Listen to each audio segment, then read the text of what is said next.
नमो भगवते वासुदेवाय।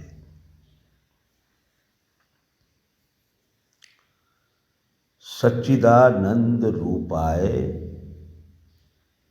विश्वोत्पत्त्यादि हेतवे तापत्रय विनाशाय श्री कृष्णाय वयम नुमः।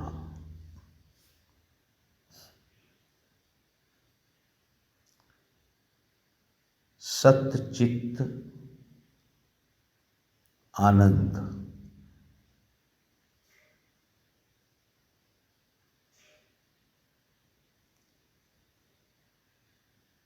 देने वाला, सत्चित्त आनंद के स्वरूप वाला,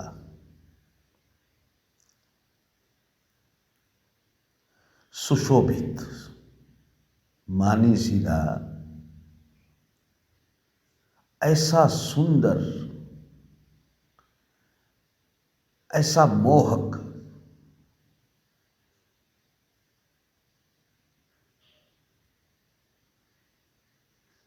बस मानो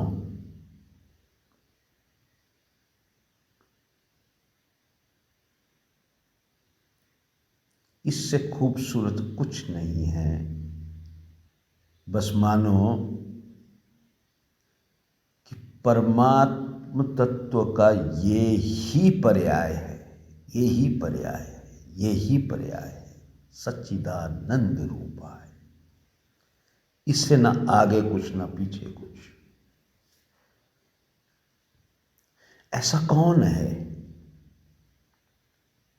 कहाँ है ऐसा? इस जगत में अगर देखा जाए तो ऐसी घटना कहाँ घट रही है जो सत्य चित्त आनंद को देने वाली या सत्य चित्त आनंद के स्वरूप वाली सच्चिदानंद रूपा है।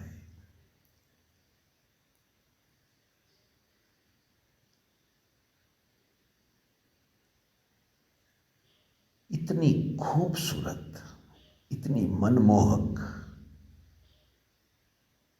यूं मानो कि सौंदर्य शास्त्र की पराकाष्ठा, बस आगे कुछ नहीं है, आगे कुछ नहीं है, आगे कुछ नहीं है, इससे बड़ा कुछ नहीं है, इससे सुंदर कुछ नहीं है।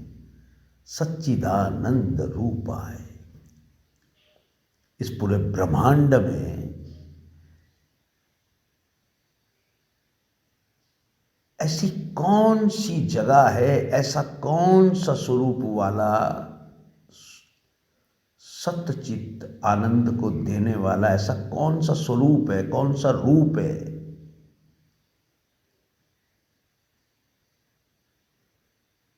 जो अद्भुत हो, जो बस इसके आगे कुछ नहीं, इसके पीछे कुछ नहीं, और विश्वोत्पत्त्यादि हेतवे, और इस विश्व की उत्पत्ति का हेतु भी वो ही हो। उसी ने उत्पत्ति करी हो, उसी से उसने उत्पत्ति ही न करी हो, वो उत्पत्ति करता जा रहा हो। नित्य भूत वर्तमान भविष्य उसी के हाथों में सब कुछ है। विश्वोत्पत्त्यादि हेतवे, सत्य चित्त आनंद के स्वरूप वाला और विश्वोत्पत्त्यादि हेतवे।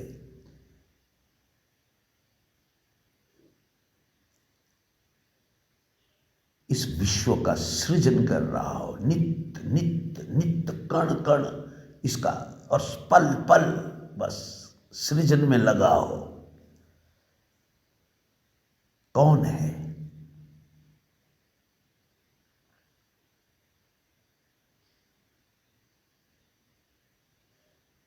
सच्चिदानंद रूपाय विश्वोत्पत्त्यादि हेतवे।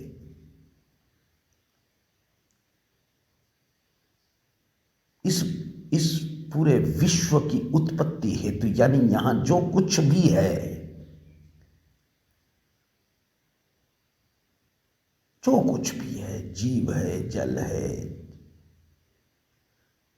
पंचभूत को भी पैदा करने वाला, मतलब सब कुछ, यूं मानो कि पेड़ पौधे, परा प्रकृति, इसको भी वो ही उत्पन्न कर रहा है, उसी से ये उत्पन्न होती है। ये कौन है?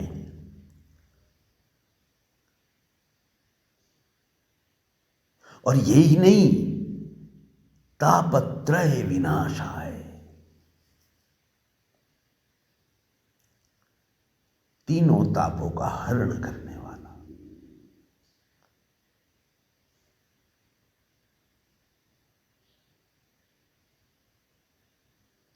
अद्भुत वर्णन है, अद्भुत अद्भुत अद्भुत। सच्चिदानंद रूपाय विश्वोत्पत्त्यादि हेतवे तापत्रय विनाशाय।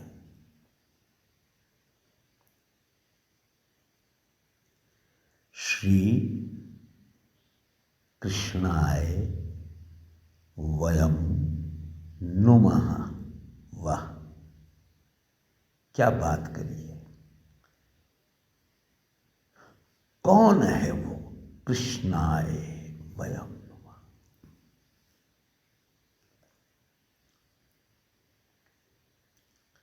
सच्चिदानंद रूपाय विश्वोत्पत्त्यादि हेतवे तापत्रय विनाशाय श्री कृष्णाय वयम नुमः। किस ओर इशारा कर रहा है? श्रीमद् भागवत, ये जो भागवत पुराण है, इसका पहला श्लोक, ये पहला श्लोक नहीं है बल्कि ये ही है सब कुछ। ये किस ओर इशारा कर रहा है? ये कौन कृष्णा है? कृष्ण,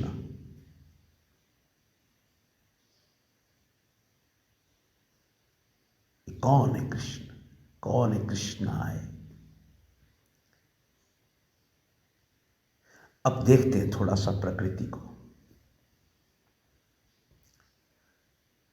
सच्चिदानंद रूपाय, सत्चित आनंद को देने वाली घटना कौन सी है?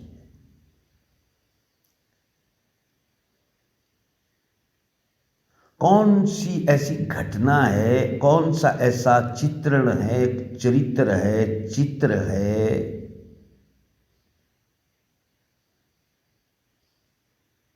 जहां ऐसा लगता हो कि सच्चित आनंद को देने वाला है? ये ऐसा स्वरूप है इसका।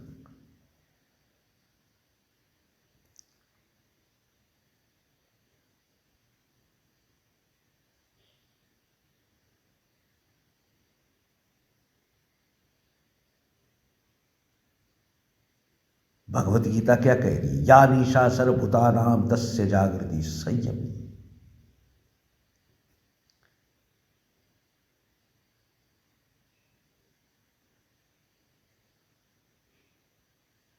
वह निशा की चर्चा है।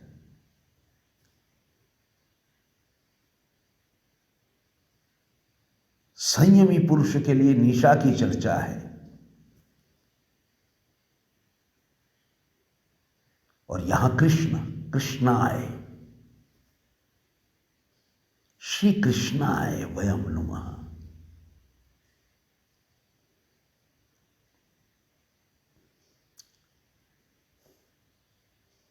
कितनी सुंदर प्रकृति की, ब्रह्मांड की छटा दिखाई देगी जब आकाश में चंद्रमा अपनी कलाओं के साथ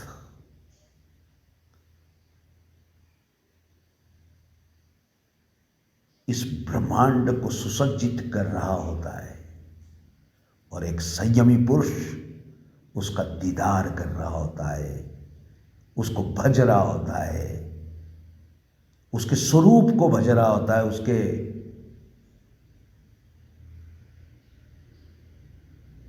उसके आनंद के जो स्वरूप है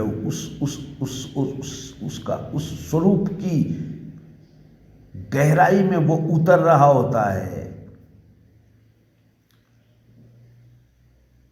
और प्रतिदिन प्रतिपल वो अपना रूप बदलता रहता है। सच्चिदानंद रूप है।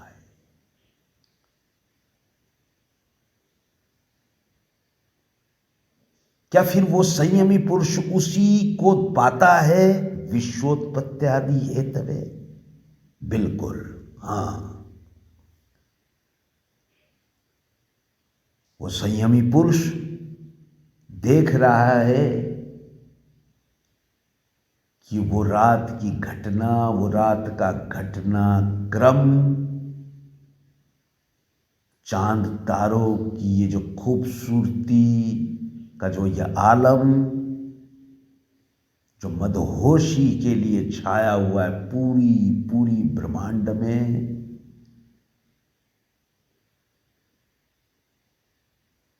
वो पूरी रात विश्व की उत्पत्ति हेतु अमृत बरसा रहा है इस धरा पर। अमृत बरसा रहा है इस धरा पर। अद्भुत। विश्वोत्पत्त्यादि हेतवे तापत्रय विनाशाय। वो संयमी पुरुष अपने सभी तापों का हरण करने के लिए तो उसी की स्तुति में लगा है रात भर।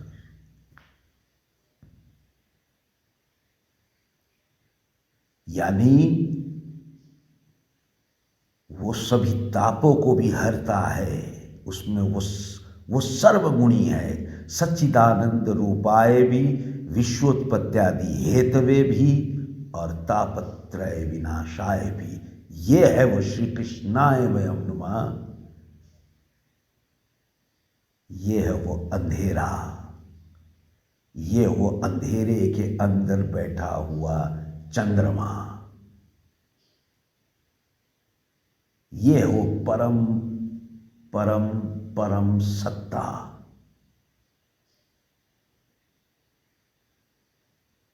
इसकी ओर इशारा कर रहा है भागवत पुराण। ये है वो श्री कृष्ण।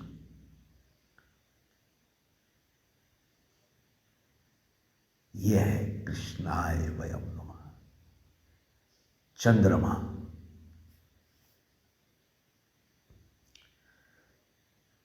और दृष्टांत में भी आता है। अब हम दृष्टांत की चर्चा करेंगे जो संसारिक होगी। तो वहां श्री कृष्ण जो नंद के छैल ढीठ लंगरवा, नंद जी के श्री कृष्ण, राधा जी के श्री कृष्ण, रुक्मणी जी के श्री कृष्ण, हम आप सबके श्री कृष्ण, ब्रज की धरा के श्री कृष्ण, इस पूरे संसार के श्री कृष्ण। कृष्ण कौन थे? कृष्ण चंद्रवंशी। तो संसार के लिए चंद्रमा की बात आम जनमानस के समझ में नहीं आने वाली कि परम सत्ता चंद्रमा है, 16 कलाओं वाला। इसलिए पात्र का चयन करते हुए कृष्ण को इस श्लोक के माध्यम से श्री कृष्णाय वयम नुमः कहते हैं। बाकी सबकी अपनी अपनी सोच। अब इसको आगे बढ़ाते हैं। श्री कृष्णाय वयम नुमः, यानी ये अंधेरे मैं तुझे नमन करता हूं, प्रणाम करता हूं। अब चंद्रमा में जो पूरी रोशनी है, जो पूरी ताकत है, जो पूरा अस्तित्व है उसका, वो है सूर्य भगवान का, वो है सूरज का। रात को ये पूरी घटनाक्रम होता है, नदियों के अंदर वो अमृत बरसता है, पेड़ों के ऊपर वो अमृत बरसता है, रात भर विश्वोत्पत्ति आदि हेतव ये सब कुछ बरसता है, बरसता है, बरसता है, औषधियों के ऊपर बरसता है, सब निर्मित होती है। और सुबह होते होते होते होते होते होते सूरज की पहली किरण से उनमें जीवन आ जाता है, जीवन आ जाता है, जीवन आ जाता है। इसीलिए कहते हैं भागवत मरने की कला है और रामायण जीने की कला है।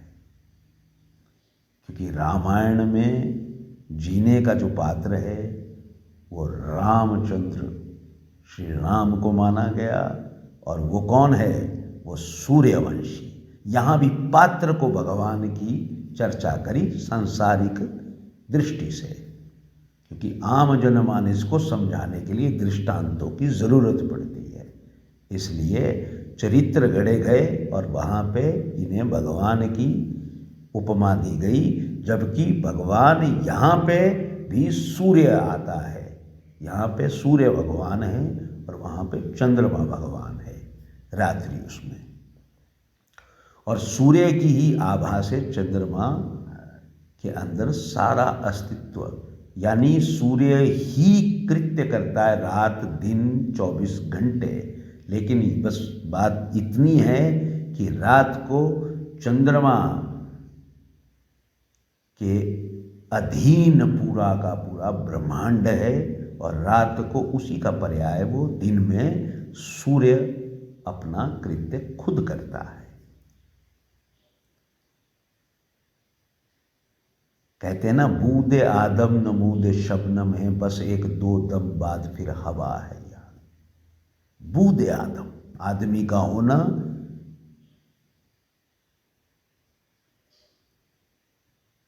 शबनम ओस की बूंद में जब सूर्य की पहली किरण पड़ती है तो वो समाप्त हो जाता है। ऐसे ही इंसान को एक दो सांस मिली है जीने के लिए। इसी प्रकार से जब चंद्रमा अपने पूरी कलाओं के साथ कृत्य करते हुए रात भर इस पूरी प्रकृति को अपने अमृत से अमृत बरसा बरसा कर भर देता है, तो उसमें सूर्य की पहली किरण उस अमृत में जान डालकर, जीवन डालकर, प्राण डालकर इस धरा पे रहने वाले हर जीव जंतु सभी के लिए उपयोगी बनती है, उपयोगी बनाता है। ये है वो विश्वोत्पत्ति आदि हेतु है, ये कृत्य हो रहा है। ये सूर्य और चांद को के मिलकर ये घटनाक्रम घट रहा है।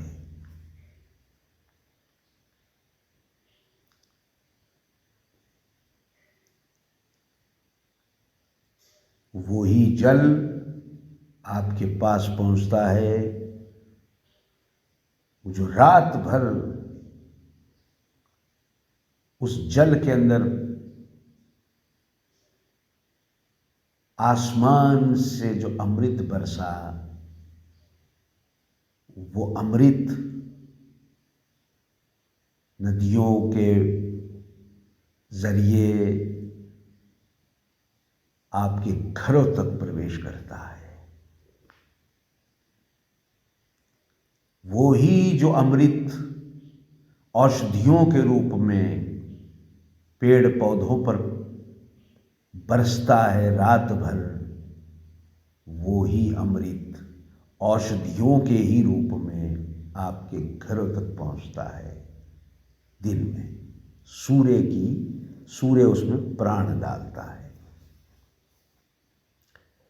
तो ये व्याख्या चिल्ला साधना में संभव है। चिल्ला साधना के परिप्रेक्ष्य की है, संसारी इसकी कोई उपयोगिता नहीं है, क्योंकि इसमें रंजकता नाम की कोई चीज़ नहीं है, क्योंकि इसमें अब पात्रों का चरित्रावलियाँ नहीं होगी, इसलिए लोकरंजक नहीं बन पाएगी। इसलिए विद्वानों ने इसे लोकरंजक बनाने के लिए दूसरी दिशाओं में इसे प्रस्तुत किया। जबकि चिल्ला साधना में इसका अर्थ स्पष्ट दिख रहा है कि सच्चिदानंद रूपाय विश्वोत्पत्त्यादि हेतवे तापत्रय विनाशाय श्री कृष्णाय वयं नमः। ये कृष्ण सिर्फ अंधेरे की चर्चा है। हे अंधेरे, मैं तुझे नमन करता हूँ, और अंधेरे का जो राजा है वो है चंद्रमा, वो है चंद्रमा, वो है चंद्रमा। जय हो, जय हो, जय हो।